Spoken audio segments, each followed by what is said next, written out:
میں سے 5 کو چنا، پھر 5 میں سے 1 محمد رسول اللہ، بس تیزی سے گزر رہا ہوں، 1.25 لاکھ سے 313 کو چنا، 313 سے 5 کو چنا، 5 میں سے 1 محمد رسول اللہ کو چنا. لیکن اب بات پھر دوسری طرف جا رہی ہے جسے ہمارے منبر سے بیان نہیں کیا جاتا، لیکن میں آپ کو بیان کر رہا ہوں، بتا رہا ہوں کہ بات یہاں تک ختم نہیں ہوئی جو علماء بیان کرتے ہیں. اگر آپ تک پہنچی ہے تو ٹھیک، نہیں تو میں آپ کو پہنچا رہا ہوں. اب بات پھر آگے بڑھ رہی ہے. 1.25 لاکھ میں سے 313، 313 میں سے 5، 5 میں سے 1، اور پھر اس ایک نے کیا کیا؟ اپنے کندھوں پر اٹھا کے گھومنا شروع ہوا. کبھی حسن کو، کبھی حسین کو، ادھر لا الہ الا اللہ لکھا ہے، ادھر محمد رسول اللہ لکھا ہے. ہے کسی کی جرأت کہ لا الہ الا اللہ پر قدم رکھے؟ ہے کسی کی جرأت کہ کوئی محمد رسول اللہ کے بولے نبوت پر قدم رکھے؟ اگر تو منبر پر بیٹھانے میں کامیاب ہو گیا ہے، اب پیغمبر کی بولے نبوت پر تک نہیں بیٹھ سکا. اب ایسا نہیں ہو سکتا کہ ہم پیغمبر کے نواسوں کو اتار کر تیرے یار بٹھا دیں. تمہاری خام خیالی ہے. جن کو کچھ آتا جاتا نہیں تھا اور کہنے پہ مجبور ہو جاتے تھے. اگر سلمان، میں تو بہت کہتے نا کہ علی نہ ہوتے، میں کہتا ہوں اگر سلمان نہ ہوتا پھر بھی تم ہلاک ہو جاتے. سلمان ہی تھا جو تمہارے اس دربار میں جب دیکھتا تھا کہ تم نمرود کی طرح مبہوت ہو گئے ہو اور سوال کرنے والے کا جواب نہیں دے پا رہے، تو سلمان کہتا تھا خیر ہے، کوئی بات نہیں، میں اس کو لے جاتا ہوں، اس کا مسئلہ علی سے حل کرواتا ہوں. تو وہ لوگ کہتے تھے کہ بیٹھا ہوا منبر پہ وہ ہے اور جواب آپ دے رہے ہیں.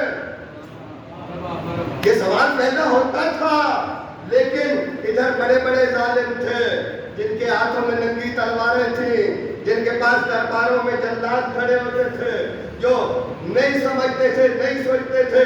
جب دیکھتے تھے ہمیں جواب آتا نہیں اور ہمارے سامنے یہ آدمی کھڑا ہو گیا اور یہ کہتا ہے کہ اس کا جواب تمہیں نہیں آتا، اگر یہ ایسا کہے گا تو کیا ہوگا اس کے ساتھ؟ یا جلاد کوڑے مارے گا یا سر اتارے گا. میں تو کہتا ہوں تم نے تو فقط اتنا کہا لولا علی، میں کہتا ہوں کہا اگر یہ کہتے لولا سلمان، علی نہ سلمان اتنا علم رکھتا تھا، تمہاری کیا حیثیت تھی، تمہاری کیا حالت تھی کہ تم لوگوں کے سامنے جواب نہیں دے سکتے تھے اور لوگ مایوس ہو کر چلے جاتے تھے کہ یہ اسلام کا خلیفہ ہے، جیسا خلیفہ ہے ویسا دین ہوگا. یہ علی نہ ہوتے، فقط ایک بات کی بات نہیں، میں بات کو پھر آگے بڑھا نہیں سکتا، وقت کی دامن میں گنجائش نہیں ہے. میں یہ کہتا ہوں خبردار، ہمیں یہ نہ کہا کرو کہ ہم خلیفوں کو نہیں مانتے. ہم مانتے ہیں، لیکن کیسے مانتے ہیں؟ خدا کی قسم اگر تاریخ میں، ہسٹری میں یہ جملہ نہ ہوتا تو آج ہم شیعہ ہی نہ ہوتے.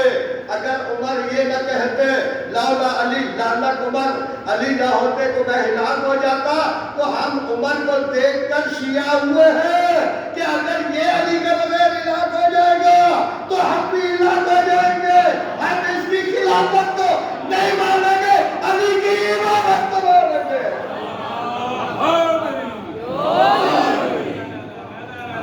ہمارے ایک جملے نے اس ملت کو بیدار کر دیا اور عزاداری نے ہمیں اس منزل پر پہنچا دیا کہ آپ کو میں یہ بتا رہا ہوں کہ یہ جملہ ضرور اپنے اذہان تک پہنچائے، اسے اپنے قلوب میں محفوظ کریں کہ آپ نے یہ تو سنا کہ 1.25 لاکھ میں سے 13، 13 میں سے 5، 5 میں سے 1. اب بات آگے بڑھتی ہے، اللہم صلی علی محمد، اور ان کو کہہ رہا ہوں جن کو سمجھ نہیں آتی، ان کو کہہ رہا ہوں کما صلیت علی ابراہیم وعلی آل ابراہیم. اب محمد ایک نہیں ہے، محمد نے کہا اولنا محمد، آخرنا محمد، اوسطنا محمد، کلنا محمد.